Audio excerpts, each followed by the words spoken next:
राजीवजी गेल्यानंतर आमचा संपूर्ण राजे परिवार म्हणजे माझं स्वतःचं वैयक्तिक कुटुंब असेल, कुटुंबातील सदस्य असेल, सासरचं असेल, माहेरचं असेल, यांनी खूप मोठा आधार दिला. ते तर होतेच माझ्याबरोबर. घरची कुठली जबाबदारी मला फारशी पाहावी लागली नाही, आजही मी पाहत नाही. त्यामध्ये अनेक आंदोलनं झाले, काही जाणीवपूर्वक राजकारणही त्यामध्ये केलं गेलं.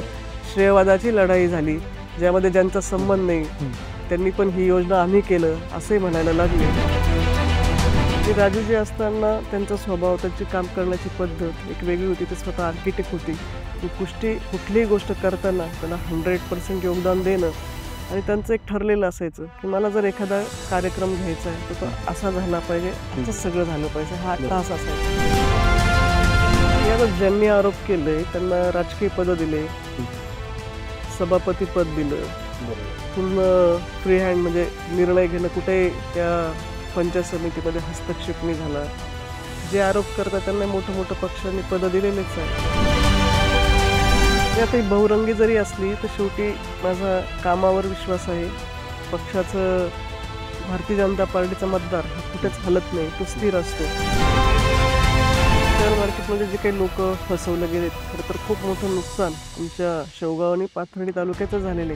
अनेक लोकांना यामध्ये मनस्ताप झाला, त्यांची खूप आर्थिक पिळवणूक झाली, त्यांना फसवलं गेलं आणि त्यामुळे अधिवेशन काळात हा प्रश्न मी मांडला होता. नमस्कार, मी प्रवीण सुरवसे. लेट्सअप मराठीच्या लेट्सअप चर्चा या कार्यक्रमामध्ये आपलं सर्वांचं स्वागत करतो. विधानसभा निवडणुकीचे बिगुल वाजले असून येणाऱ्या काही दिवसांमध्ये विधानसभा निवडणुकीसाठी मतदान प्रक्रिया पार पडणार आहे. राज्यातील अनेक ठिकाणी अत्यंत चुरशीच्या लढती पाहायला मिळत आहेत. यातच नगर जिल्ह्यातील आज आपण शेवगाव पाथर्डी मतदारसंघात आलोत. या ठिकाणी देखील अशाच पद्धतीने एक बहुरंगी लढत आहेत. या ठिकाणी महायुतीकडून भाजपच्या विद्यमान आमदार मोनिकाताई राजळे यांना पुन्हा एकदा तिसऱ्यांदा उमेदवारी मिळाली आहे. आज ताई आपल्या सोबत आहेत. आपण ताईंशी चर्चा करणार आहोत. एकंदरीत मतदारसंघातला आढावा घेणार आहोत. कुठले प्रश्न सुटले, कुठले अनुपस्थित आहेत अद्यापही, त्या सर्व बाबत चर्चा करणार आहोत. ताई, लेट्सअप मराठीमध्ये आपलं सर्व स्वागत आहे.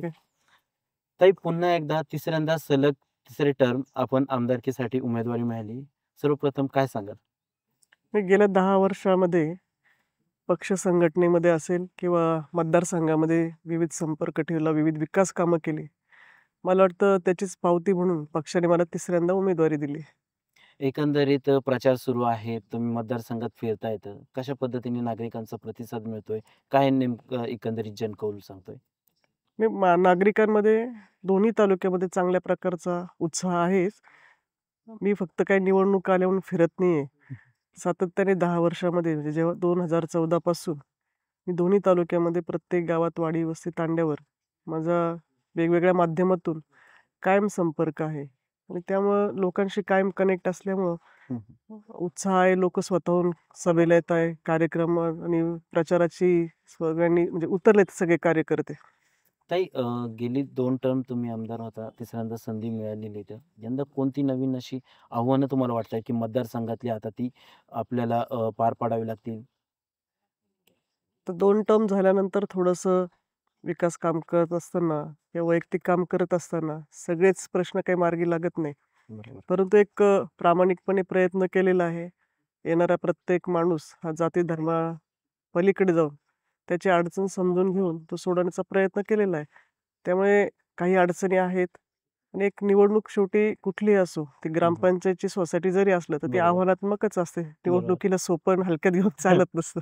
नाही, पण आता तिसरी टर्म आहे, जरा जास्त आणखी यावेळेस थोडंसं कुठेतरी आव्हान मोठं असणार आहे. बहुरंगी लढती आहेत. मातब्बर नेते पुन्हा एकदा मैदानात आहेत. तर कसं बघता या लढतीकडं? 2014ला दुरंगी झाली होती. बरोबर. 2019ला पण दुरंगीच झाली होती. म्हणजे फारसे 2 आम्ही जे उमेदवार प्रबळ होतो, दावेदार. प्रबळ दावेदार होतो, तो आम्ही लढलो होतो. पण 2019ला सगळे एकत्र होते. म्हणजे आज जे सगळे वेगवेगळे लढताय बरोबर. ते सगळे एकत्र होते आणि मी एकटी होते. त्यावेळी माझा शेवगाव पाथर्डी मतदारसंघातील सर्वसामान्य जनतेवर विश्वास आहे की गेल्या 10 वर्षाचा कामाचा लेखाजोखा पाहून ते पुन्हा एकदा माझ्यावर विश्वास टाकतील आणि मी या विश्वासावर ठाम आहे की याही निवडणुकीमध्ये तिसऱ्यांदा ते आव्हानं जरी असले, तिसरी टर्म जरी असली, तर विकासाच्या मुद्द्यावर शेवगाव पाथर्डीची जनता माझ्यावर 2019ला राजकीय गणित वेगळी होती. 2024ला पक्ष फुटलेत, उमेदवारांची संख्या वाढली आहे. तर कुठेतरी आता ते उमेदवारांची संख्या जास्त असल्यावरती कुठेतरी मतांचं विभाजन वगैरे होईल. काही तुम्हाला अडचणी वगैरे येतील असं वाटतं का? नाही, ह्यावेळेस बहुरंगी लढत निश्चित आहे आणि सगळे तेवढेच तुल्यबळ आहेत हं, हं. आणि त्यामुळे प्रत्येकाचा मताचा, पक्षाचा पॉकेट आहे. भारतीय जनता पार्टीचं जे काही मतदान आहे ते फिक्स मतदान हं, आहे हं. आणि शेवटी विकासाच्या मुद्द्यावर मोदी साहेब असतील, राज्यातलं आमचं सरकार असेल महायुतीचं, गेल्या 2.5-3 वर्षामध्ये केलेलं काम असेल, या हं, हं. सगळ्या गोष्टींचा जर विचार केला, तर आमचा विजय हा निश्चित आहे. आणि निवडणूक ही असली म्हणजे खूप उमेदवार जरी असलेत, मतांचं विभाजन या ठिकाणी होणार आहे. थोडी हं. सामाजिक अस्थिरता बरोबर. आहे, आपण हे नाकारूनच चालत नाही. परंतु कधी मी मतदारसंघामध्ये काम करत असताना ज्या समाजाचे प्रश्न असतील, हं, हं. त्या समाजाला न्याय देण्याचा प्रयत्न केलेला आहे. आता 2014ला असं म्हणजे आता विरोधकांकडून नॅरेटिव्ह सेट केले जातात. 2014ला मोदींची लाट होती. 19ला तुम्हाला सहानुभूतीची लाट भेटली. हं. 2024ला कुठेतरी कठीण जाईल आणि 2024ला कदाचित राजे यांना पराभवाला देखील सामोरं जावं लागेल, असं विरोधक म्हणतायत. तर कसं पाहता त्यांच्या प्रश्नांकडे? आणि विरोधक नेते मंडळी काही जरी हं, बोलत हं. असली, तर प्रत्यक्षात ग्राउंडवर लोकं काय म्हणतात, सर्वसामान्य लोकं काय म्हणतात, याचा विचार केला पाहिजे. काम केलेलं आहे, सातत्यानं संपर्क आहे. हं, हं. तेव्हा मला चिंता अशी विजयाची नाही, विजय आमचाच होणार आहे. शेवटी निवडणुका आल्यानंतर काही विरोधक आत्ता बाहेर पडलेत. बरोबर. 6 महिन्यापूर्वी, हं, कुणी हं. वर्षभरापूर्वी, कुणी महिनाभरापूर्वी आणि प्रत्येकाचं तुम्ही प्रचाराची शैली किंवा भाषणाचं तुम्ही हं, हं. सगळं बघितलं, तर त्यांनी सगळ्यांनी मला टार्गेट केलं. बरोबर. म्हणजे अतिशय खालच्या पातळीवर म्हणा किंवा वेगळ्या प्रकारचे भाषणाचे मुद्दे असतात. एक भावनिक करण्याचा हो. प्रयत्न हं, हं. करताय. कुणी रडतंय, कुणी म्हणतं शेवटची निवडणूक आहे. असं मागच्या बरोबर. वेळेस म्हटलं होतं, की आमची शेवटची निवडणूक आहे पुन्हा मैदानात आणि आहेत. पुन्हा मैदानात आहे. आणि माझी तर खरं हं, विनंती हं. आहे, की जातीपातीचं आणि भावनिकतेचं या ठिकाणी मतदार विचार करणार नाही. विकासाच्या मुद्द्यावर आणि हं. कायम सतत संपर्क माझा मतदारसंघामध्ये आहेच आहे. आणि त्या बळावर कुठली अडचण येणार नाही. म्हणजे एकंदरीत राजीव राजे होते. त्यांच्या निधनानंतर देखील तुम्ही कुठेतरी खचून न जाता मतदारसंघाच्या विकासाच्या मुद्द्यावरती तुम्ही निवडणूक लढवली आणि 2दा मतदारांनी देखील तुम्हाला निवडून दिलं. हं. आता कुठेतरी विरोधक भावनिक करून आव्हान करतायत, की आम्हाला साथ द्या वगैरे. कसं पाहता हे भावनेच्या पलीकडे जाऊन विकास कामांवरती मुद्दे ते घेऊन लढलं पाहिजे, की अशा भावनिकतेवरती मतदार जागरूक आहेत? हं. काय वाटतं एकंदरीत? आता जसं आपण मागाशी म्हटलात, की 2014ला मोदी साहेबांची लाट होती बरोबर. आणि मुंडे साहेबांचं पण त्या काळात निधन निधन झालं होतं. झालेलं होतं. बरोबर. आणि मी पण मतदारसंघामध्ये नवीन होते, म्हणजे शेवगाव हं, हं. तालुक्याला. पाथर्डी तालुक्यात जिल्हा परिषद केली होती, हं, उपाध्यक्ष हं. झाले, त्यामुळे तेवढा संपर्क होता. बरोबर. पण 14ला कोरी पाटी होती. हो, हो. लोकांना एक नवीन चेहरा मिळाला होता. निश्चित आहे, की मोदी साहेबांनी, पंकजाताई आणि मुंडे साहेबांचं वलय असल्यामुळे हं, हं. मला निवडणूक सोपी गेली. 2019ला निश्चित आहे, की राजीवराजे साहेबांचं निधन झाल्यानंतर शेवटी कार्यकर्ते जे वर्षानुवर्ष राजे कुटुंबावर प्रेम करतात, तीर्थल बरोबर. पाप्पासाहेब राजे असतील, हो, हो. राजाभाऊ असतील आणि आमचा संपूर्ण परिवार आणि भारतीय जनता पार्टीची संघटनाची ताकद. त्यामुळं जरी विरोधक आज म्हणत असले, की हं, सहानुभूती हं. आहे, निश्चित थोडीफार सहानुभूती होती, हे काही नाकारूनच चालत नाही. परंतु 5 वर्ष त्याही वेळेस मी सतत काम केलं होतं. नंतर राजीवजी गेल्यानंतर मला आधार दोन्ही तालुक्यातील लोकांनी दिलेला आहे आणि शेवटी त्यांची ताकद, त्यांची ऊर्जा आणि त्यांच्यामुळे त्यांच्यासाठी काम करावं हं, हं. असं वाटलं आणि म्हणून मी परत एकदा पुन्हा जोमाने कामाला लागले. म्हणजे एकंदरीत पतीच्या निधनानंतर राजकारणामध्ये पुन्हा आपला ठसा उमटवणं वगैरे किंवा राजकारणात स्वतःचं अस्तित्व तयार करताना खूप अडचणी येतात आणि एक महिला म्हणून तर खूप अडचणी असतात. तर कशा पद्धतीने हे सगळे आव्हानं तुम्हाला म्हणजे तुम्ही सोप्या पार पाडली वगैरे? कोणकोणती आता नवीन आव्हानं वगैरे असणार आहेत? अ, खरं तर राजीवजी गेल्यानंतर आमचा संपूर्ण राजे परिवार म्हणजे माझं स्वतःचं वैयक्तिक कुटुंब असेल, कुटुंबातील सदस्य असेल, सासरचा असेल, माहेरचा असेल, यांनी खूप मोठा आधार दिला. ते तर होतेच माझ्याबरोबर. घरची कुठली जबाबदारी मला फारशी हं, पाहावी हं. लागली नाही, आजही मी बरोबर. पाहत नाही. परंतु दोन्ही तालुक्यातील जे आमचे नातेवाईक असेल, मित्रमंडळ असेल, आप्पासाहेबांचे कार्यकर्ते असेल, राजूजींचे असेल किंवा नव्याने भारतीय जनता पार्टीचे जोडलेले कार्यकर्ते, यांनी खूप प्रेम दिलं, ऊर्जा दिली, त्यांनी मला साथ दिली आणि म्हणून मला हे थोडंसं सोपं गेलंय. आता नवीन आव्हान जर म्हणायचं तर आता काही या निवडणुकीला सामोरं जाताना नवीन जे काही प्रश्न आहे मतदारसंघातील, हं, काल आमची सभा झाली, दानवे साहेबांची झाली. एक बरं. चांगला प्रतिसाद मिळाला. विखे पाटील साहेब होते हं, हं. आणि आव्हानं म्हटलं तर आता जे काही आमचे दुष्काळी तालुका आहे, ऊसतोडणी कामगारांचा आहे. 10 वर्षामध्ये जी कामं झालेली आहेत जलसंधारणची, बरोबर. त्यामुळे आता पाण्याचा प्रश्न फारसा राहिलेला नाही. परंतु आता मिनी MIDS असेल, रोजगाराच्या संधी असेल आणि थोडंसं तरुणांमध्ये कनेक्टिव्हिटी आणि राजकारणाकडे बघण्याचा तरुणांचा वेगळा दृष्टिकोन यामध्ये कुठेतरी बरोबर. बदल व्हायला बदल पाहिजे. होऊ लागले. हे असं मला वाटतं, की तरुणांना एक दिशा देण्याचं काम या तालुक्यात झालं पाहिजे. ताई, विकास कामांचा मुद्दा म्हटला तुम्ही. तर विकास कामांवर सातत्याने विरोधकांकडून टीका केली जाते. रस्ते असो किंवा पाण्याचा जो ज्वलंत प्रश्न आहे, तो अद्यापही मिटला नाही असं विरोधक म्हणता येतं. तर मग एकंदरीत कसं पाहता त्यांच्या या टीकेकडं? 2018ला देवेंद्रजी मुख्यमंत्री होते, नगरविकास खातं होतं. हं. त्या काळामध्ये आमची शेवगाव नगरपालिका आणि पाथर्डी नगरपालिकेची पाणीपुरवठा योजना मंजूर झाली होती. बरोबर. 2019ला आचारसंहिता लागण्यापूर्वी. हं, हं. नंतर 19ला मी जरी निवडून आले तर सरकार हं. आमचं नव्हतं. बरोबर. त्यामुळे 2-2.5 वर्ष ती अडीच वर्ष योजनाला झाली. बाजूला ठेवले गेली. तिच्याकडे हं. बघितलं नाही. सातत्याने मी पाठपुरावा करत होते. हं. आणि 24ला ज्यावेळेस 21ला सॉरी शिंदेसाहेब मुख्यमंत्री मुख्यमंत्री झाले. झाल्यानंतर महिनाभरामध्ये या योजनेला पुन्हा मंजुरी मिळाली. सातत्याने DSR बदलत होते. हं, हं. थोड्याशा तांत्रिक अडचणी होत्या आणि म्हणून थोडासा उशीर लागला. कारण शेवगावला जवळपास 15 दिवसांनी पाणी पाण्याचं येतं बरोबर. आणि खूप जिव्हाळ्याचा प्रश्न शेवगावकरांसाठी आहे. परंतु गेले 2019 पासून ते 24 पर्यंत आता 2 महिन्यापूर्वी आम्ही त्याचं भूमिपूजन केलं. हं. प्रत्यक्षात पाण्याला म्हणजे कामालाही सुरुवात झालेली आहे. आणि येणाऱ्या वर्ष दीड वर्षामध्ये शेवगावच्या पाणीपुरवठा योजना मार्गी लागेल. पाथर्डीचं काम जवळपास 50-60% झालेलं आहे. हेडवर्क थोडंसं राहिलेलं आहे. आणि म्हणून ही योजना करत असताना थोड्या अंतर्गत असेल किंवा ज्या एजन्सीला काम मिळालं ती हं. ब्लॅकलिस्टेड झाली होती. तिच्यावर फौजदारी बरोबर. गुन्हा होता इतर जिल्ह्यामध्ये. हे सगळं करत असताना थोडासा उशीर झाला. त्यामध्ये अनेक आंदोलनं झाले. काही जाणीवपूर्वक राजकारणही त्यामध्ये केलं गेलं. बरोबर. श्रेयवादाची लढाई झाली. ज्यामध्ये ज्यांचा संबंध नाही हं. त्यांनी पण ही योजना आम्ही केलं असंही म्हणायला लागले. आणि म्हणून ह्याच्यावर खूप राजकारण केलं. तांत्रिक अडचणी मला आणण्यात गेल्या. परंतु गेल्या 7 वर्षाच्या मला वाटतं 19 पासूनच्या कालपर्यंतचा 4-5 वर्षाचा जो प्रयत्न जे सगळं मी काही पाठपुरावा केला बरोबर. त्याचं यश मला या ठिकाणी आलंय आणि म्हणून हा 25-30 वर्षाचा प्रलंबित असलेला प्रश्न सोडवल्याचं मला सगळ्यात जास्त समाधान आहे. जो श्रेयवादाची तुम्ही आता जो मुद्दा उपस्थित केला, ताजनापूर लिफ्ट प्रकल्प जो होता, हं. तर त्यावरून कुठेतरी आता विरोधकांकडून हं. असा एक नेरेटिव्ह सेट केला जातोय, की आम्ही तो सगळं श्रेय आमचं आहे. मात्र आता विद्यमान आमदार ते श्रेय लाटतायत. त्यांनी कुठलाही पाठपुरावा केला नव्हता. आम्ही पुराव्यासहित ते मांडू शकतो. असं ते खुलं आव्हान देत आहेत. कसं पाहता या सगळ्या आणि गोष्टी? काय होतं की मी अनुभवलं 2014ला जेव्हा मी नवीन होते. प्रचाराच्या वेळेस जायचे तर ते मुद्दे यायचे की बरोबर. Tajnapur lift, Tajnapur lift. थोडंसं निवडणूक झाल्यानंतर समजून घेतलं. त्यावेळेस मी शब्द दिला की मी माझ्या टर्ममध्ये या प्रश्नाला न्याय देईल. पहिला टप्पा पूर्ण झाला होता. पण त्यातील काही गावं पाणी घेत नाही.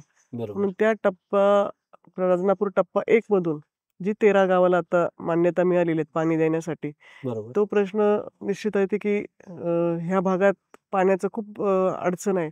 आणि पाठपुरावा करत असताना निश्चित आहे की कुणी इतर पक्षाचे नेते मंडळी तो प्रश्न मांडला असेल, हे केलं असेल. परंतु आत्ता 2 महिन्यापूर्वी फडणवीस साहेबांकडे आम्ही पण म्हणजे आमचं सरकार नव्हतं. म्हणून 2021 नंतर याचा पाठपुरावा सुरू केल्यानंतर सर्व्हे झाला. सर्व्हेला पैसे मिळाले. नंतर फडणवीस साहेबांच्या अध्यक्षतेखाली मीटिंग झाली. त्यात काही निवडक सरपंच मंडळी किंवा कार्यकर्ते माझ्याबरोबर होते. त्या मीटिंगला मान्यता झाल्यानंतर त्याचा GR निघाला. परंतु असं आहे की प्रत्येक प्रशासकीय कार्यालयात तिथल्या यंत्रणेकडून माहिती घ्यायची. आम्ही केला. शेवटी नेते मंडळींजवळ फोटो काढून आणि निवेदनं देऊन प्रश्न सुटत नसतात. त्याचा पाठपुरावा करावा लागतो. ऑफिशियल मीटिंग्ज व्हाव्या लागतात. त्याचा GR निघावा लागतो. आणि शेवटी सरकारमध्ये लोकप्रतिनिधी असल्याशिवाय ह्या गोष्टी होऊच शकत नाही. आणि म्हणून आज कुणी किती काही जरी म्हटलं तर या 13 गावाला भविष्यात तांत्रिक मान्यता मिळालेली आहे आणि भविष्यात त्याच्यासाठी निधी मिळण्यासाठी येणाऱ्या काळात माझा पाठपुरावा असेल. काही जे आता उमेदवार आहेत त्यांनी देखील सत्ता उपभोगली आहेत. मात्र ते देखील आता विकास कामांवरून प्रश्न उपस्थित करतायत. तर मग कसं पाहता त्यांच्या प्रश्नांकडे? ते देखील आमदार होते. त्यांनी देखील इथं सत्ता उपभोगलेली आहे. तर खरंच त्यांच्या काळात झालेला विकास आणि आता तुमच्या काळात झालेला विकास कशी तुलनात्मक करता? नाही, गेल्या 10 वर्षामध्ये प्रचंड असं योजना जे महायुतीच्या काळात आणि 2014 ते 19 जलयुक्त शिवार सारखी योजना पंकजाताईंच्या माध्यमातून आली. फडणवीस साहेबांच्या माध्यमातून आली. मुख्यमंत्री ग्रामसडक योजना आली. या योजना 19ला त्याच्यावर काहीच झालं नाही. म्हणजे महाविकास सरकार असताना. आणि परत 21ला मुख्यमंत्री शिंदे साहेब आल्यानंतर फडणवीस साहेब, अजित पवार साहेब या योजनेला चालना मिळाली. आज मुख्यमंत्री ग्राम सडक योजनेचं खूप मोठं जाळं तालुक्यामध्ये निर्माण झालेलं आहे. जलयुक्त शिवारचं खूप कामं झालेली आहेत. जलसंधारणाची कामं पंकजाताई आणि राम शिंदे साहेब होते, त्यांच्या माध्यमातून मोठा निधी मिळाला. विरोधक 10 वर्ष घराबाहेर पडलेच नाही. तर त्यामुळे तालुक्यात कुठं विकास झाला, कुठले रस्ते झाले हे त्यांना काही माहीत नाही. शेवटी मुद्दा कुठलाच नाही बोलायला. ते माझ्यावर कुठल्याच प्रकारचं आरोप करू शकत. ते फक्त वैयक्तिक टीकाच करू टीका शकतात. टिप्पणी. आणि गेल्या 5-6 वर्षापासून आता ते तेवढंच काम करताय. त्याच्यामुळे जनतेला माहिती आहे, की प्रश्न मांडताना ते फक्त तेवढंच मांडतात. टीका बरोबर. सोडून. बाकी दुसरं काहीच बोलत नाही. पण मतदारसंघामध्ये फिरताना आपण बघितलं असेल, काही भागात रस्ते जे आता लोकांना पूर्वी 2 गावं जोडणारे रस्ते लागायचे. आता गाव ते स्वतःचे वस्ती. तर बरोबर. लोकं शेतात राहायला गेले. हो. त्यामुळे ते प्रश्न आहे, की पाणंद रस्त्याचे, शिवार रस्त्याचे प्रश्न आहेत अजून. ते भविष्यात सोडवू. आता तुमचेच विरोधक आहेत, प्रतिस्पर्धी उमेदवार. त्यांच्याकडून सातत्याने भ्रष्टाचाराचा आरोप केला जातो आणि म्हटलंही जातं, की आमचं खुलं आव्हान आहे, की चर्चेला समोर बसा. आपण याच्यावरती विचारू आणि त्यांनी उत्तरे द्यावी. वारंवार त्यांच्याकडून भ्रष्टाचाराचा आरोप केला. तर कसं पाहता या आरोपांकडे त्यांच्या? मी गेल्या 6-7 वर्षापासून हा एवढाच एक मुद्दा आहे, की भ्रष्टाचार झाला. भ्रष्टाचाराला माझंही त्यांना आव्हान आहे. मी पण प्रत्येक भाषणात बोलते, की ठीक आहे, काम जर चुकीचं झालं असेल, त्याला तर आम्ही कधीच पाठीशी घालणार नाही. त्याची चौकशी व्हावी. त्या कामाचे एस्टिमेट त्यांनी तपासलं जावं. पण जे चांगलं झालं त्याला चांगलं म्हटलंच पाहिजे. परंतु बरोबर. बोलायला कुठला मुद्दा नसल्यामुळे काहीच बोलू शकत नाही. रस्ते खूप म्हणजे झालेले आपण आहेत. थेट जलसंधारणाचं म्हणजे काम झालंय. ढाकणींकडूनच सातत्याने तुम्हाला त्या भ्रष्टाचाराच्या आरोपावरून टीका केली जातीये किंवा टार्गेट केलं जातंय. हं. तर मग काय नेमकं त्यांना उत्तर असणार आहे? नाही, मी उत्तरं द्यायला त्यांना बांधील नाहीये. हं. जर लोकांना खाली सर्वसामान्य वाटत असेल, बरोबर. की काम चुकीचं झालंय, चांगल्या क्वालिटीचं झालं नाही, तर निश्चित आहे, की जी कुठली यंत्रणा असेल त्याच्यावर कारवाई केली जाईल. मी सातत्याने बोललेली आहे. परंतु मुद्दा कुठलाच नसल्यामुळं हा एक आरोप सोडला तर माझ्यावर फारसे कुठलाच आरोप नाहीये. आणि शेवटी तेवढं त्यांचं विरोधकांचं काम असतं. बोलायला काही नसलं, की काहीतरी बरोबर. एखादा विषय भरकटत न्यायचा. आता एवढे रस्ते झाले. पाथर्डी नगरपालिकेची मोठी प्रशासकीय इमारत आहे. जॉगिंग पार्क आहे मुंडे साहेबांच्या नावाने. आता ह्या 2 मोठ्या पाणी योजना लागल्या. भगवानगड पाणी पुरवठा योजना मार्गी लागलेली आहे. अशी खूप विकासाची कामं झाली आहेत. परंतु फक्त तेवढाच एका मुद्द्यावर विरोधक आरोप करतायत. आता माजी आमदार आहेत गुले, त्यांच्याकडून देखील वारंवार आरोप होतोय, की पाथर्डीकडं म्हणजे पाथर्डीत ताई आहेत, तर तिथले रस्ते नाही झाले, तर शेवगावातले कधी होतील? तर त्यांना येण्या-जाताना ज्यावेळेस त्यांच्या गाड्यांचा ताफा वगैरे जातो, त्यांना ते रस्ते दिसत नाहीत का? मी म्हटलं ना मगाशी ते हं. 10 वर्ष बाहेरच पडले नव्हते मतदारसंघात. त्यामुळे आता 2019ला परिस्थिती अतिशय वाईट होती. मी सरकारमध्ये नव्हतो. त्यावेळेस निश्चित आहे की रस्ते खराब होते. परंतु पहिल्याच बजेटमध्ये जवळपास 100 कोटीचे रस्ते आम्हाला शिंदे साहेब आणि फडणवीस साहेबांच्या माध्यमातून मिळाले. आज शेवगावला आणि पाथर्डीला सगळे रस्ते जोडणारे जे कनेक्ट आहे आणि तेही सातत्याने आता निवडणुकीत उतरल्यानंतर आरोप करायला लागले, बरोबर. की लोकप्रतिनिधीचं पाथर्डीकडे जास्त लक्ष आहे. शेवगाव तालुक्यावर खूप अन्याय झालाय. परंतु जेवढा निधी आणि जेवढी विकास कामं पाथर्डीत झाली, तेवढीच शेवगावला दिलेली आहे. शेवटी निवडणूक झाल्यानंतर मी एका तालुक्याची नाहीये. शेवटी शेवगाव तालुक्याने मला सुद्धा भरभरून दिलेलं आहे प्रेम. 14ला दिलं, 19ला दिलेलं आहे. आणि म्हणून मी कधी दुजाभाव या दोन्ही तालुक्यात केलेला नाही. जेवढा मला पाथर्डी आणि शेवगाव असं मी कधी वेगळं मानलंच नाहीये. विरोधक मानता येते. मी नाही मानत. शेवटी आईला दोन्ही मुलं सारखीच असतात. लहान बरोबर मोठं आहे. डावा उजवा करून चालत नाही. कुठेतरी सत्ता ज्यावेळेस असती किंवा विरोधकांकडून आरोप केले जात आहेत, तर कामामध्ये अडचणी येतात किंवा आपलं डायव्हर्ट होतं मन, की विरोधकांकडून सातत्याने टीका केली जाते. विकास कामं करतोय. मात्र कुठेतरी अशी चलबिचल वगैरे झाली कधी मनामध्ये? अशी टीका-टिप्पणी होत असताना? नाही, शेवटी राजकारणात आल्यानंतर हे आपण सगळं गृहीत धरून चालतोय. बरोबर. पण एक लोकांना स्मरून, परमेश्वराला स्मरून म्हणजे जेव्हा मी राजकारणात आले, तेव्हा मी राजकारणात येईल की नाही हाही प्रश्न होता. परंतु मी आल्यानंतर शेवटी माझा स्वभाव आहे की जे काम दिलंय त्याच्यासाठी आपण 100% योगदान दिलं पाहिजे. त्यात यश अपयश येईल हा तो वेगळा भाग आहे. म्हणून एक प्रामाणिक प्रयत्न केल्याची जबाबदारी आहे, जाणीव आहे आणि ते करत गेले. त्यामुळे कुणी किती आरोप केले तर मला कार्यकर्त्यांकडून अपेक्षा असते. तुम्ही बोललं पाहिजे, रागवलं पाहिजे, टीकेला उत्तर दिलं पाहिजे. तर मी आपलं संयमाने घेते. माझा तो स्वभाव पण नाही, याच अग्रेसिव्हली प्रश्न आला मला, की विरोधक जेवढे तिखट भाषेत बोलतात, टीका करतात वगैरे. ताईंचा स्वभाव एकदम शांत, मनमिळावू आहे. ते टीकेला उत्तर देत नाही, ते कामातून उत्तर देतात. एकंदरीत कसं बघता, की तुम्ही कुठल्याही टीकेला उत्तर देत नाहीत. मात्र कोणी आरोप केले तरी विकास कामातूनच मी उत्तर देईल, असा तुमचा एक स्वभाव आहे. आणि मला वाटतं जनतेने आपल्याला आरोप प्रत्यारोप करायला नाही, कामं करायला निवडून दिलेले आहे. बरोबर. आपलं तालुक्याचा कुटुंब प्रमुख म्हणून आपण काम करतोय. हं, हं. आणि शेवटी राजकारणामध्ये कुठल्या पातळीपर्यंत बोलायचं, हं, हं, हं. हे आपण ज्यानी त्यांनी प्रत्येकाची विचारसरणी किंवा त्या संस्काराचा भाग आहे असं मला वाटतं. त्यामुळे मी या टीकेकडं उत्तर दिलंच पाहिजे. हं, हं, हं. हे मला काही पटत नाही किंवा असं वाटतं, की आपण काम करत राहावं. लोकांना शेवटी लोक जज करत असतात हं, आपल्याला. हं, हं. विरोधक तर ते आपल्याकडे कधी पॉझिटिव्हली बघतच नाही. हं, हं, हं. त्यांचा नकारात्मक दृष्टिकोन असतो आणि त्यामुळं जी जनता रोज माझ्याकडं येते इथं काम घेऊन, हं, हं, वैयक्तिक हं. असो सार्वजनिक, त्यांनी ठरवायचंय. बरोबर. म्हणजे चांगलं काम केलं की वाईट काम केलं हं. किंवा त्या पदाला न्याय दिला की नाही दिला. हे सर्वसामान्य जनता म्हणजे ठरवते. उमेदवार कोणीही असू दे, मात्र राजकीय ज्यावेळेस अस्तित्व असतं, त्यावेळेस भाषाची जी पातळी असते, ती दिवसेंदिवस घसरत चालली. उमेदवारांवरती टीका-टिप्पणी करताना राजकीय नेत्यांकडून देखील आता राजकारणातली ती भाषेची पातळी घसरत चालली. तर कसं पाहता त्यांच्या या टीकेकडे? नाही, खरं तर आता पक्षही खूप झाले, नेते मंडळी खूप झालेली आहे. तर मला असं वाटतं की राजकारणात ह्या गोष्टी सगळ्यांनी पाळल्या पाहिजेत. तो कुठल्याही हं, हं, हं. पक्षाचा कार्यकर्ता किंवा नेता असा आहे. थोडंसं राजकारणावर, विकासावर बोललं पाहिजे. पक्षाचे जे काही ध्येय धोरणं ते मांडली पाहिजे. बरोबर. कुणाच्या पर्सनल लाईफवर म्हणा किंवा व्यक्तिगत याच्यावर बोललं कुणीच नाही पाहिजे, की बोलताना थोडंसं त्या ठिकाणी भान ठेवलं पाहिजे. हं, हं. शेवटी कुणी दुखावलं जाणार नाही. शेवटी स्त्री असो, पुरुष असो, विशेषतः महिलांवर जर अशा प्रकारचे आरोप प्रत्यारोप केलं, तर महिला शेवटी भावनिक असतात. बरोबर. त्या सहन करू शकत नाही. नाही. परंतु राजकारण आणि समाजकारण त्यांनाही तेवढंच स्ट्राँग बनवलेलं असतं मला असं वाटतं. सासरी सगळा राजकीय वारसा होता. तर तोच त्याचा कसा उपयोग तुम्हाला या राजकारणामध्ये झाला, तो सगळा प्रवास घेऊन जाताना? आणि माझ्या माहेरी पण माझे वडील हं, हे हं. 10 वर्ष आमदार होते. एकदा अपक्ष आणि एकदा काँग्रेसच्या तिकिटावर निवडून आले होते. हं. 96ला ते युतीच्या काळात अपक्ष निवडून आल्यानंतर मुंडे साहेबांच्या मदतीने, विलासराव देशमुखांच्या मदतीने जेव्हा महायुतीचं सरकार आलं, हं, हं. त्यावेळेस ते राज्यमंत्री होते. सार्वजनिक बांधकाम खात्याचे. नितीन गडकरी साहेब कॅबिनेट मंत्री होते आणि हं. वडील एक त्यांच्या कॉलेज जीवनापासून युनिव्हर्सिटीच्या निवडणुकीमध्ये भाग घ्यायचा. मी पण शाळेच्या ज्या निवडणुका असायच्या त्यामध्ये भाग घ्यायचे आणि मी एक खेळाडू असल्यामुळे मला ह्या सगळ्या गोष्टी बाहेर सोशली आवडायचं आणि इकडं सासरी आल्यानंतर सासरी आमचा संपूर्ण राजळे परिवार हं, हं. समाजकारणात, राजकारणात होता आणि राजीवजी आर्किटेक्ट असले होते. ते 99ला खरं तर राजकारणात आले हं, हं. आणि 2012ला मी जिल्हा परिषदेची निवडणूक लढवली. म्हणजे पहिला तिथून हं, राजकीय हं. प्रवास सुरू झाला. सासरी आणि माहेरी हं, हं. दोन्हीकडे आमच्याकडं राजकारण, राजकीय वारसा. समाजकारण आहे. माझे आईचे वडील दादा शहाजी हं, रोमारे हं. हे कोपरगावमधून काँग्रेसचे आमदार होते. म्हणजे राजकीय पार्श्वभूमी चालेल. सासरी आणि माहेरी दोन्हीकडे आहे. दोन्हीकडे. राजीव राजे यांचं एक असं व्हिजन राहायचं नेमकं मतदारसंघासाठी, विकासासाठी. तर त्याच गोष्टी आता तुम्ही पण पुढे घेऊन जात आहात. तर एकंदरीत कशा पद्धतीचं आता या निवडणुकीमध्ये व्हिजन असणार आहेत? कुठले मुद्दे असणार आहेत नवीन? आणि राजूजी असताना त्यांचा स्वभाव, त्यांची काम करण्याची पद्धत एक वेगळी होती. ते स्वतः आर्किटेक्ट होते. हं. आणि कुठलीही गोष्ट करताना त्याला 100% योगदान देणं आणि त्यांचं एक ठरलेलं असायचं, की मला जर एखादा कार्यक्रम घ्यायचा आहे, तर तो हं, हं. असा झाला पाहिजे, हं, असंच हं, हं. सगळं झालं पाहिजे. हा बरोबर. टास असायचा.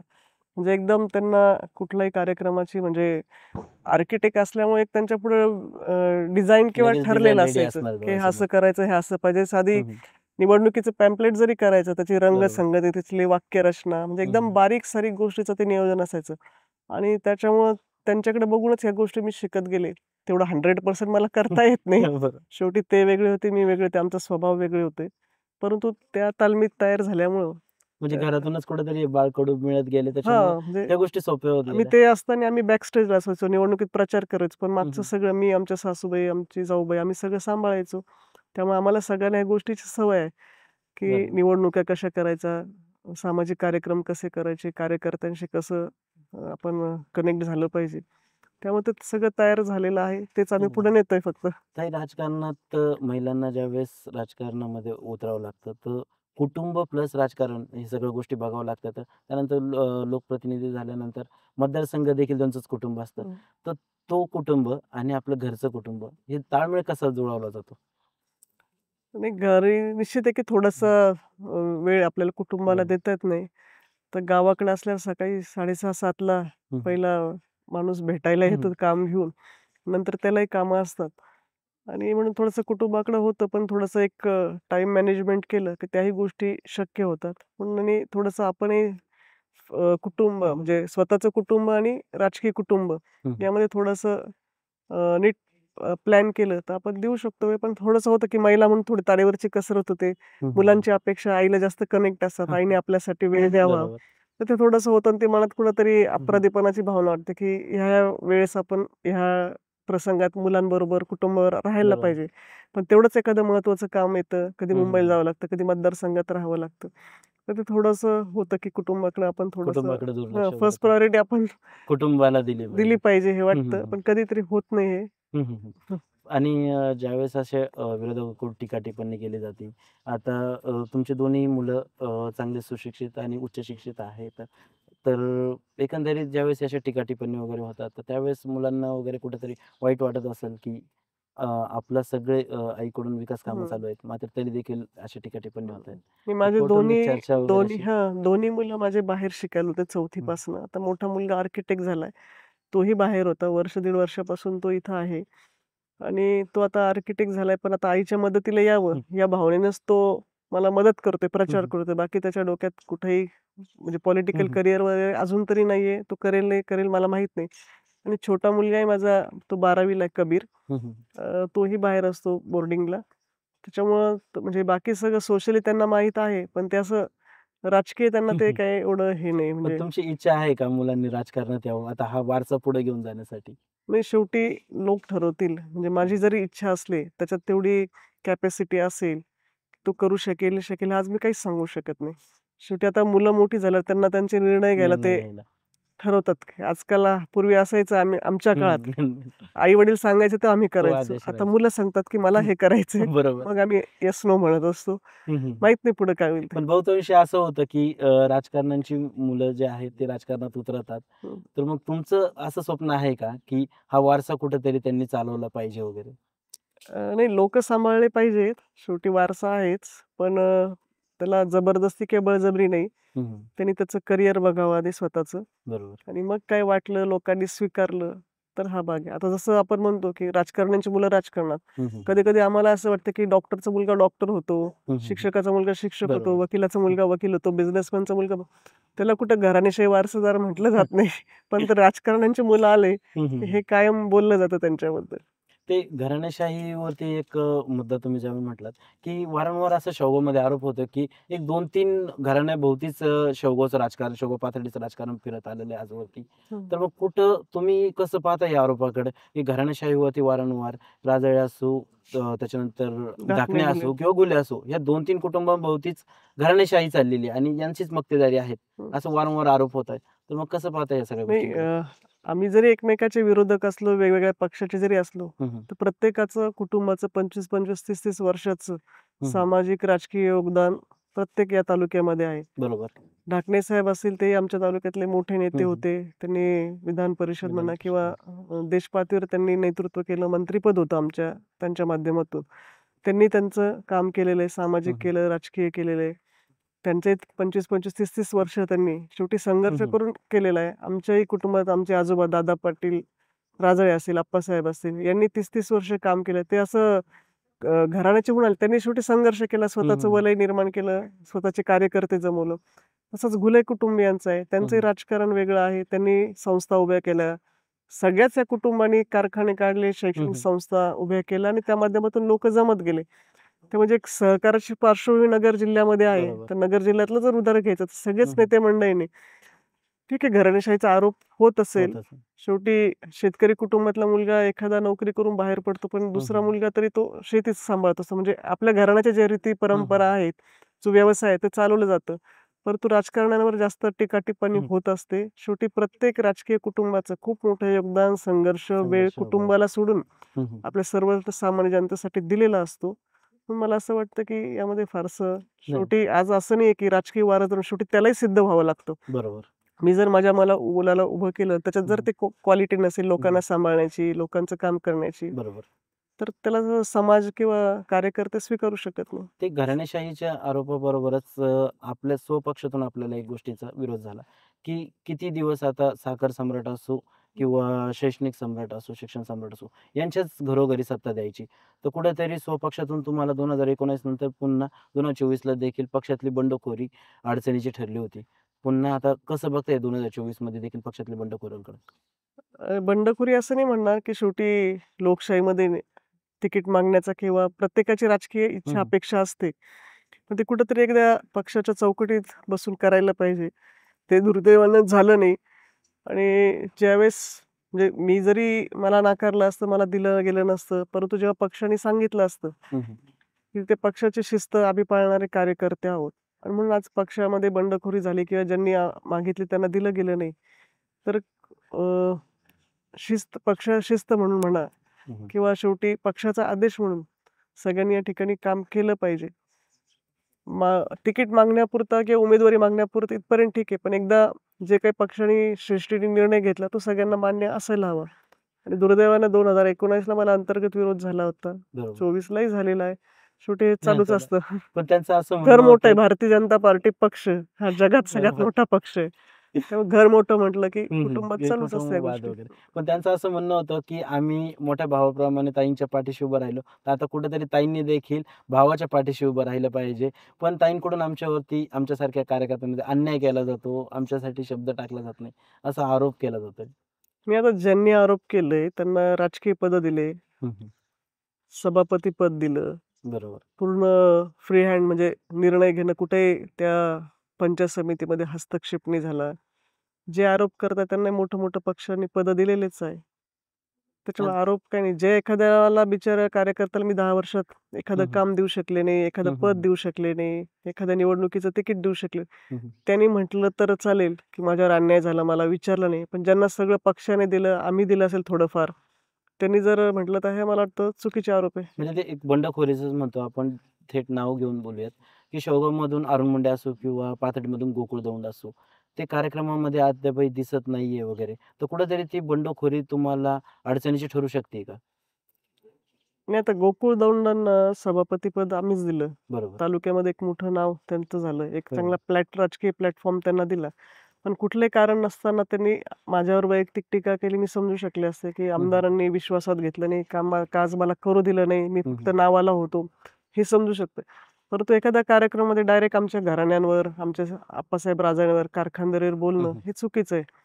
शेवटी पक्षाचा कार्यकर्ता म्हणून, पक्षाचे सभापती म्हणून ह्या गोष्टी त्यांनी कुठेतरी पाळल्या पाहिजे. अरुण मुंडेंचं म्हटलं त्यांना पक्षाने जिल्हाध्यक्षपद दिले. हं. त्यांच्या व्यावसायिक त्यालाही पक्षाच्या माध्यमातून मदत झालेली सहकार्य आहे. झालं. बरोबर. त्यामुळे आता हे प्रचारात जरी दिसलं नाही, ते पक्ष श्रेष्ठी सांगतील त्यांना. पण एकंदरीत त्यांनी असं सातत्याने आरोप केला जात होता, की आम्हाला अडचणीत आणण्याचं किंवा भाजपचे जे निष्ठावंत आहेत, त्यांनाच अडचणीत आणण्याचं काम विद्यमान आमदारांकडून केलं जातंय. कसं पाहता भारतीय येईल जनता हा? पार्टीचे सगळ्या कार्यकर्त्यांना विश्वासात घेऊनच काम केलं जातं. शेवटी प्रत्येक पक्षात समाधान पूर्ण कुणाचंच करू शकत नाही. गटातटाचं राजकारण असतं. 2-3 गट असतात. पक्ष आमचा मोठा आहे. हं, हं. पण ते छोट्या-छोट्या गोष्टी होत्या. पण त्याचं ते आज खूप मोठं काय म्हणतो त्याला अवडंबर केलं हं. गेलं, की खूप अन्याय झाला, खूप अन्याय झाला. पण अन्याय पक्षांतर्गत सुरू असलेल्या बंडखोरीचा कुठेतरी नेत्याला अडचणी ठरतात. जसं सुजय विखे यांना देखील लोकसभेमध्ये या गोष्टीचा फटका बसला. तर तुम्हाला म्हणजे भाजपला बंडखोरी रोखण्यामध्ये अपयश आलं असं वाटतं का? नाही आता पक्षाने विनंती केली होती. गोकुळ दौंडांनी फॉर्म भरला, तर त्यांनी सगळ्यांची विनंतीला मान देऊन अर्ज मागे घेतलेला आहे. त्याच्यामुळे आता ते लागतील कामाला. पण एकंदरीत असं वाटतं का, की ही पक्षातली बंडखोरीची विरोधकांसाठी एक आयतच त्यांना म्हणजे एक संधी मिळालेली आहे, की ज्या पक्षामध्येच एकी नाही येतं, तर मग त्या पक्षातल्या आमदारांचं अस्तित्व काय? नाही आता बंडखोरी जरी झाली, तर आता पक्षाने त्यांना सांगितलेलंच आहे, की हं, पक्षाचं हं. काम सगळ्यांना करावं लागेल. त्या जागी मी जरी असते, तर शेवटी मी पक्षाचा आदेश म्हणून कामाला लागले असते. आता त्यांनी जे मुंडे आहेत त्यांनी म्हटलं होतं, की शेवगावमध्ये जो पाणी प्रश्न आहे, तो अजूनही अद्यापही कायम आहे. त्यांचं असं म्हणणं होतं, की जायकवाडी धरण हे अत्यंत जवळ आहे, तरी देखील तो पाणी प्रश्न मार्गी लावता आला नाही. पूर्वी ज्यांनी 25-25, 30-30 वर्ष या तालुक्याची सत्ता भोगली, हं, हं. त्यांनाही हा प्रश्न दुर्दैवानं मार्गी लावता आलेला नाहीये. निश्चित आहे की खूप जिव्हाळ्याचा विषय आहे पाणी बरोबर. प्रश्न. परंतु जी पाणी योजना चालवतात, हं, हं. जी एजन्सी चालवते इथून मागं, ते कोण चालवतं? ते जाणीवपूर्वक कधीतरी त्याच्यात आडखाडी आणतात. हं, हं. वेळेवर पाणी न सोडणं, वीज बिल न भरणं, मग त्याच्यामुळे पाणी कट झालं, लाईट बिल कट झालं. हं, हं. म्हणजे लाईट कट झाली, की मग ते आमचं पंपिंग 2-2 दिवस वाढतं. मग तो कालावधी 12 दिवसाचा 15 दिवसावर जातो. आणि ही योजना सुरू करताना सुद्धा अनेक अडथळे मला पक्षांतर्गत सुरू झाले, विरोधकांनी केलं. काही लोकांना आंदोलन करायला लावले.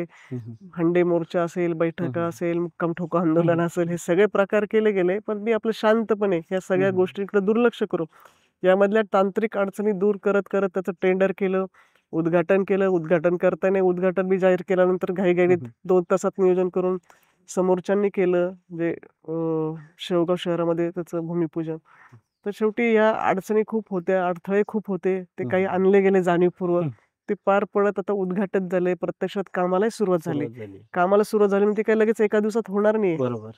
तिला वर्ष 18 महिन्याचा पिरियड आहे त्याला. काम सुरू झालेलं आहे. लोकांनी खरं तर सहकार्य करावं. त्यांना कुठं अडकाठी आणू नये. म्हणजे जी काही एजन्सी काम करते. आता जायकवाडीमध्ये पाणी खूप आलेल्यामुळे तिथं जे हेडवर्क आहे, बरोबर. तिथलं थोडंसं आता काम करायला अडचण येईल. पण बाकीचं पाईपलाईनचं डिस्ट्रिब्युशन सिस्टम असेल, पाण्याच्या टाक्या असतील, हे सगळं कामं तोपर्यंत मार्गी लागेल. आणि शेवटी जेव्हा धरणातलं पाणी कमी कमी होत जाईल, तेव्हा तर हेडवर्कचं जे काही आहे ते काम ते करता येईल. म्हणजे 2024ला तुम्ही पुन्हा हे मुद्दे वगैरे घेऊन पुढे जाणार आहात का? कारण पाण्याचा प्रश्न आजही जो कायम आहे, तर विरोधकांकडून पुन्हा तीच टीका केली जातीये, की तो प्रश्न तरी मार्गी लागणार का? गेली 10 वर्ष तरी ते आमदार होते. आता पुढच्या पंचवार्षिकमध्ये तरी तो प्रश्न मार्गी लागणार नाही, का? 100% वर्ष सव्वा वर्षामध्ये ह्या दोन्ही पाणी योजना कार्यान्वित होऊन लोकांच्या घरापर्यंत रोज पाणी जाणार आहे. शेवटी आता योजना खूप मोठी आहे. 80-80, 90 कोटीची आहे योजना. आणि त्यामुळे थोडंसं आता हे सगळ्या गोष्टी पार करत असताना आता एजन्सी पण खूप चांगली आहे. त्यांनी काम सुरू केलेलं आहे. फक्त आता जेव्हा धरणातलं पाणी कमी होईल, तिथं बरोबर. जी सिस्टीम त्यांना उभं करायची आहे, तिला थोडासा वेळ त्याला पाणी परवानग्या, इको सेन्सिटिव्ह झोन आहे. ह्या सगळ्या परवानग्या आता हळू मिळतील आणि काम सुरू होईल. म्हणजे काय लगेच आता निवडणूक आल्या म्हणून मी होईल असं नाही. आता वर्ष त्यांनी सव्वा वर्ष विरोधकांकडून सातत्याने आरोप केला जात होता, की महिला आमदार असताना महिलांनाच पाण्यासाठी संघर्ष करावा लागतोय. मी सांगितलं ना तुम्हाला, जर आता आपल्याला एवढा वेळ नाहीये. 2019ला तांत्रिक मान्यता आल्यापासून जो काही या योजनेचा प्रवास झालेला आहे, तो मी पुराव्यानिशी दाखवून देईल. याच्यामध्ये आडकाठी कोणी आणली, टेंडर प्रक्रियेला कोणी विरोध केला, जी एजन्सी आली तिने कसं फसवलं, ह्या सगळ्या गोष्टी. त्याच्यावर फौजदारी गुन्हे दाखल झाले. आणि शेवटी लोकसेवेची आचारसंहिता होती, शिक्षक पदवीधर मतदारसंघाची आचारसंहिता होती, टेंडर बरोबर. करतायत. त्याच्यामुळे ती योजना 4-6 महिने पुढे गेली.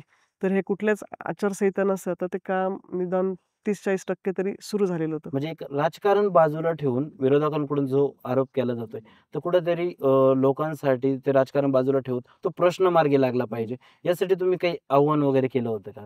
मी लोकांना म्हटलं होतं की लोकांना शेवटी काय आहे, की यामध्ये विरोधकांनी त्याच्यावर मोर्चे काढले, कलेक्टरला निवेदन दिलं, असं आंदोलन. ठीक आहे, अडचण खूप होती मलाही माहीत होतं. माझी शेवटी तळमळ आहे, कारण मी पण महिला. मला महिलांच्या समस्या आज तालुक्यामध्ये फिरताना, ग्रामीणमध्ये गेलं तरी पाण्याचा प्रश्न आहे, शहरात गेलं तरी आहे.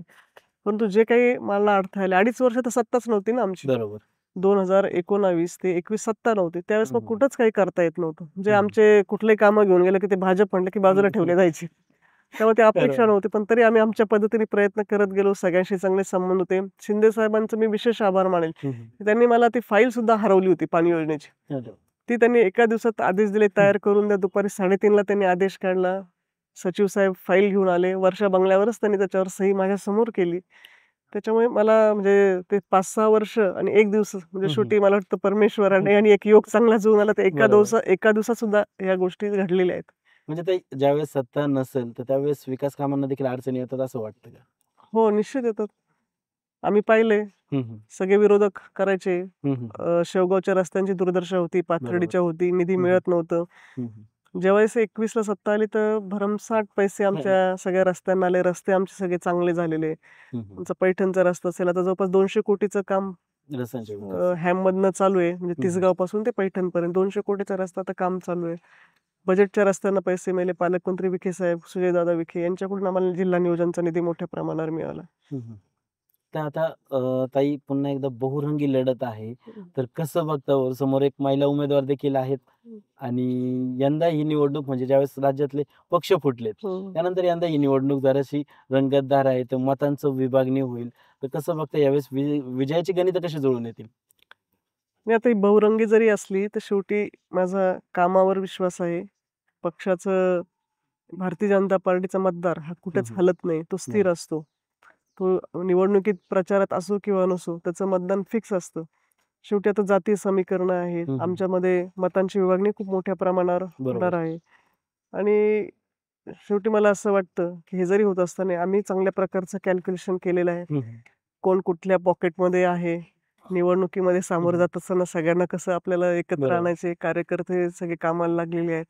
तेव्हा निवडणूक सोपी जरी नसली, आव्हानात्मक निश्चित आहे. हं, हं. पण एक चांगल्या प्रकारचं लीड घेऊन आम्ही विजयी होऊ हा म्हणजे विश्वास मतांची मला जुळवाजुळव झाली एकंदरीत. झालेली. आणि पण आता असं वाटतं का, लोकसभेत ज्यावेळेस जो मराठा आरक्षण आणि ओबीसी आरक्षणाचा जो मुद्दा होता, तो ह्यावेळेस विधानसभेमध्ये लागू होईल का? नाही थोडासा आता आमचा मराठवाड्याला लागूनच आपला हं, हं, हं. मतदारसंघ आहे. इकडे आष्टी आहे, बरोबर. तिकडे पैठण आहे. हो. ते थोडंसं तरुण वर्गामध्ये आहे. पण मला असं सर्वांनाच खरं तर आवाहन करायचंय, की निवडणुकीमध्ये हा मुद्दा येऊन शेवटी सरकार आल्यानंतर हं, हं. कायद्याच्या चौकटीत राहून प्रत्येक समाजाचं आरक्षणाचं मराठा समाज असो, ओबीसी असो, हं, हं. मुस्लिम असो, धनगर असो, ह्या सगळ्या प्रत्येक समाजाचे प्रश्न वेगवेगळे आहेत. शेवटी सरकार कुठलंही जरी असलं, तर बरोबर. एका कायद्याच्या चौकटीमध्ये, एका फ्रेममध्येच त्याला न्याय द्यावा लागतो. वेगळं आपल्याला काही त्यामध्ये मला जरी काय वाटत असेल, हं, हं. तर पण शेवटी आपल्याला काही नीती नियम आहेत, काही चर्चा असेल, काही कायदा असेल, या बरोबर. व्यवस्थेमध्ये राहूनच काम करावं लागतं. थोडंसं तरुण वर्ग थोडासा हं. ह्यामध्ये अग्रेसिव्ह येतो. काही फक्त मराठा समाजाचाच नाही, नाही. पण सगळ्याच समाजाचा पण ते कुठेतरी असं वाटतं का, की आरक्षणाचे मुद्दे पुढं करून विकास कामं पाठीमागे राहत आहेत आणि त्यामुळं कुठेतरी निवडणुकांमध्ये फटका बसतोय. जसं लोकसभेत झालं. लोकसभेला निश्चित त्यामध्ये झालंय. विरोधक फेक नॅरेटिव्ह करण्यामध्ये गेले. समजा हं, हं. 400 पारचा नारा असेल, संविधान बदलायचं असेल, त्या काळात शेतकरी थोडासा नाराज होता. दुधाचा प्रश्न होता, बरोबर. कपाशीचा विषय होता, कांद्याचे प्रश्न अनुदानाचा, वगैरे. कांद्याचा प्रश्न होता. बरोबर. त्याच्यामुळे नाराजी होती. एकच मुद्दा नव्हता त्यावेळेस. हं, हं. आताही थोडंसं सामाजिक अस्थिरता यामध्ये निश्चित आहे. परंतु शेवटी देवेंद्रजींनीच हं, मराठा हं. आरक्षण दिलं होतं. बरोबर. ते दुर्दैवाने पुढे टिकलं नाही आणि आजही सरकार म्हणजे शिंदे साहेब असेल, फडणवीस, अजित पवार साहेब या गोष्टीवर ठाम आहे, की आम्ही ते देऊ प्रश्नाला परंतु या सामाजिक चळवळीमध्ये कुठेतरी राजकीय वास नसावा, हं, हं. एवढीच आमची अपेक्षा आहे. आता लोकसभेला ज्यावेळेस महायुतीला फटका बसला, तर महाविकास आघाडीने आता विरोधकांकडून आरोप केला जातोय, की विधानसभेला हे सगळे राजकीय गणितं जुळवावे यासाठी भरमसाठ योजना आणल्यात. त्या योजनांवरती देखील टीका केली जाते. लाडकी बहीण असो किंवा लाडका भाऊ असो. तर कसं बघता आता या सगळ्या योजना खरंच फायदेशीर ठरतील? नाही शेवटी सत्ता असणं हं, किंवा आणणं यासाठी ज्या काही कृती कराव्या लागतात, ते सगळं शेवटी कुठलाही राजकीय पक्ष तो करतच असतो. याच्या पूर्वी हं, हं. दुसरे सरकारमध्ये होते त्यांनी पण कर्जमाफी किंवा इतर काही वीज बिल बरोबर. माफ केली होती. मला वाटतं सुशीलकुमार शिंदे साहेब हं, असताना हं. किंवा इतर ज्यांनी नेतृत्व केलं. या काळात जरी घोषणा झाल्या, विरोधकांनी जरी आरोप केला, परंतु हेच विरोधक कोर्टामध्ये लाडकी बहीण बंद करायला निघालेले होते. हं, हेही हं. नाकारून चालणार नाही. बरोबर. परंतु घोषणा करून थांबलं नाही, त्याच प्रत्यक्ष कृतीमध्ये अंमलबजावणी झालेली. मागेल त्याला शेततळं, मागेल त्याला सौर कृषी पंप, लाडकी बहीण, लाडके भाऊ, वयोश्री योजना, हं, हं. 5 वर्षासाठी वीज बिल माफ. म्हणजे फक्त घोषणा कागदोपत्री नाही ना, हं. जे त्यामुळे निवडणूक आल्यावर पण त्याच्या त्यांनी प्रत्यक्ष असाही आरोप केला जात होता, की कुठेतरी हे मतदारांना एक प्रलोभनं दाखवली जातात त्या माध्यमातूनच ही योजना आणलेल्या आहेत आणि पुढे जाऊन ही योजना राहतील की नाही हे देखील माहिती नाही. नाही, विरोधक तर आरोप करणारच आहे. हं, शेवटी हं. एखादी चांगली योजना असल्यावर ते नाकारायचं काम हे ठरलेलं असतं. जेव्हा आता आपण बजेट होतं राज्याचं, हं, हं. त्यावेळेस आपण ज्या प्रतिक्रिया असतो विरोधकांच्या त्या ठरलेल्या असतात. हं, हं. शेतकऱ्यांच्या तोंडाला पाणी पुसले, हं, हं. भारत म्हणजे भाजप व्यावसायिक लोकांना म्हणजे व्यावसायिकांना साथ देते, त्यांचा साथ शेतकऱ्यांना म्हणजे देत ह्या आहेत. सगळ्या गोष्टी हे चालूच असतं. शेवटी राजकारण हं. आहे आणि या घोषणा ज्या काही केलेल्या आहेत, त्या शेवटी निवडणुकीसाठी किंवा जिंकण्यासाठी जे काही बरोबर. शेवटी करावं लागतं, ते सगळ्या त्या गोष्टी करणं अनुषंगाने आपण क्रमप्राप्त आहे. ते केलं आणि त्याचे चांगले सगळ्या गोष्टी या ठिकाणी झालेल्या आहेत पॉझिटिव्ह. ताई आता निवडणूक अंतिम टप्प्यात आलेली आहे. गेल्या येत्या 8 दिवसामध्ये आता मतदान प्रक्रिया देखील पार पडेल. एकंदरीत मतदारांसमोर कोणते नवीन मुद्दे घेऊन जाणार आहेत? कुठलं व्हिजन असणार आहे तुमचं या नवीन आता येणाऱ्या निवडणुकीसाठी? येणाऱ्या निवडणुकीमध्ये आता एक तर आमच्या मतदारसंघामध्ये ऊसतोडणी कामगारांचा तालुका आहे. हं. हे लोकं विस्थापित होऊ नये, इथेच आमच्या तरुणांना रोजगार मिळावा, शैक्षणिक सुविधा चांगल्या पद्धतीच्या मिळावा, मुलींना चांगल्या पद्धतीचं शिक्षण मिळावं, त्यासाठी सुविधा इथं आपल्याला काही आणता येतील का? हं, उत्तरेचा जो विकास झाला त्या धर्तीवर आपला करता येईल का हं, हं. दक्षिण भागाचा? बरोबर. ह्या पद्धतीचे आमचे आहे. पाण्याचा प्रश्न आहे. ह्या ज्या काही योजना सुरू झालेल्या आहेत, हं, हं. त्या लवकरात लवकर पूर्णत्वास कशा नेता येईल नेता येईल. यासाठी बरोबर. प्रश्न MIDCचा विषय आहे. हं, हं. या ते सगळ्या गोष्टी काल पण तुम्ही MIDCसाठी देखील आग्रही होता. महसूल मंत्री राधाकृष्ण विखेंकडे तुम्ही म्हटलात देखील, की MIDCसाठी देखील काहीतरी प्रयत्न झाला पाहिजे. हं, हं. तर नेमकं काय एकंदरीत तुम्हाला वाटतं, की इथल्या रोजगारासाठी कुठले प्रश्न महत्त्वाचे आहेत जेणेकरून ते मार्गी लागतील? आमची इथली भौगोलिक परिस्थिती, पाण्याचा प्रश्न आणि जमिनीचा प्रश्न जर बघितला, तर आम्ही उद्योगमंत्री असताना त्यांच्याकडे प्रस्ताव दिलेला आहे बरोबर. की आमच्या या भागामध्ये मिनी MIDC दोन्ही तालुक्यामध्ये आहे. आता शेवगाव तालुका हा कॉटन देश आहे, म्हणजे तिथं मोठा आहे. बरोबर. बऱ्याचशा जिनिंग वगैरे त्या ठिकाणी आहेत. हम्म. परंतु सहकारी आपलं शासकीय याच्यातून जसे आता विखे पाटील साहेबांनी शिर्डी आणि नगरच्या MIDCचा प्रश्न केला, MIDC. तर काल मी त्यांनाही विनंती की तुम्ही थोडंसं लक्ष घालून आमच्या शेवगाव बरोबर. पातळीसाठी दिला तर आमचा जो विस्थापित होणारा वर्ग तो तालुक्यात राहतील, तालुक्यातील तालुक्यातच आर्थिक हे गोष्टी सगळ्या सॉल्व्ह होतील. आता एक मुद्दा राहिला की तुम्ही अनेक विकास कामांबाबत विधानसभेमध्ये पाठपुरावा केला. शेवगावमध्ये एक शेअर मार्केटच्या नावाखाली मोठं एक जाळं पसरलं गेलं होतं. तर तुम्ही देखील विधानसभेत त्याबाबत आवाज उठवला होता. तर काही गृह खात्याकडून याबाबत काही आदेश वगैरे देण्यात आले आहेत का? बऱ्याचशा कोट्यवधींच्या फसवणूक या जिल्ह्यात झाल्या आपल्या. तर ते राज्य पातळीवर गाजला गेला हा मुद्दा. नाही, ते शेअर मार्केटमध्ये जे काही लोकं फसवले गेलेत, खरं तर खूप मोठं नुकसान आमच्या शेवगाव आणि पाथर्डी तालुक्याचं झालेलं आहे. अनेक लोकांना यामध्ये मनस्ताप झाला, त्यांची खूप आर्थिक पिळवणूक झाली, त्यांना हं, हं. फसवलं गेलं आणि त्यामुळे अधिवेशन काळात हा प्रश्न मी मांडला होता. देवेंद्र फडणवीसकडे चौकशीची मागणी केली होती.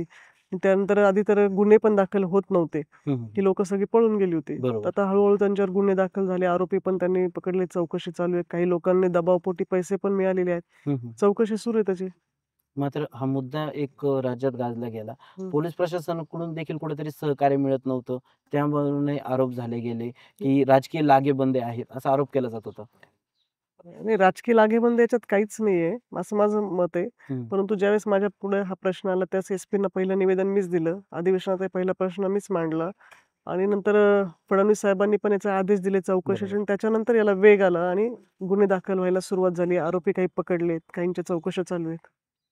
तर शेवटचा प्रश्न, लोकशाहीचा अत्यंत मोठा दिवस म्हणजे निवडणुका, हं. मतदान करणं. तर मतदारांना काय आव्हान करणार निवडणुकीच्या अनुषंगाने? मी खरं तर आपल्या माध्यमातून मतदारांना एवढंच आवाहन करणार आहे, की भारतीय जनता पार्टीने जे मोदी साहेबांच्या नेतृत्वाखाली आणि राज्यात आमचे सर्व नेते मंडळी शिंदे साहेब असतील, फडणवीस साहेब, अजित पवार साहेब, पंकजाताई असतील, यांच्या माध्यमातून 10 वर्षामध्ये जो काही विकास झाला, जी काही कामं झाली, केंद्राच्या, राज्याच्या ज्या काही योजना आल्या आणि सातत्याने संपर्क लोकांच्या मध्ये कायम 24 तास मी कनेक्टिव्हिटी असल्यामुळं कुठल्याही भावनिकतेला, हं, हं. कुठल्या जातीवादाला किंवा शेवगाव वेगळा आणि पाथर्डी वेगळा असा कुठलाही दुजाभाव न करता हं. एका अतिशय चांगल्या वातावरणामध्ये सर्वसामान्य जनतेने मला साथ द्यावी एवढंच आवाहन मी करेल.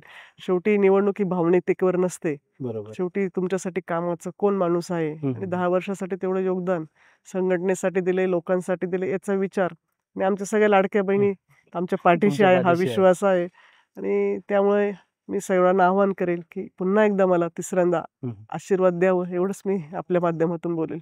नक्की. कडव्या टीकेला देखील शांत आणि प्रेमळ स्वभावाने उत्तर देणाऱ्या व कुठल्याही भावनिक नाही, फक्त विकासावरती आम्ही उमेदवारी केलेली आहे आणि निवडून येऊ, असा ठाम विश्वास मोनिकाताई राजळे यांनी व्यक्त केला. ताई, तुम्हाला पुढील वाटचालीसाठी खूप खूप शुभेच्छा. धन्यवाद. Thank you. असेच नवनवीन व्हिडिओ पाहण्यासाठी लेट्सअप सोबत जोडलेले राहा. धन्यवाद.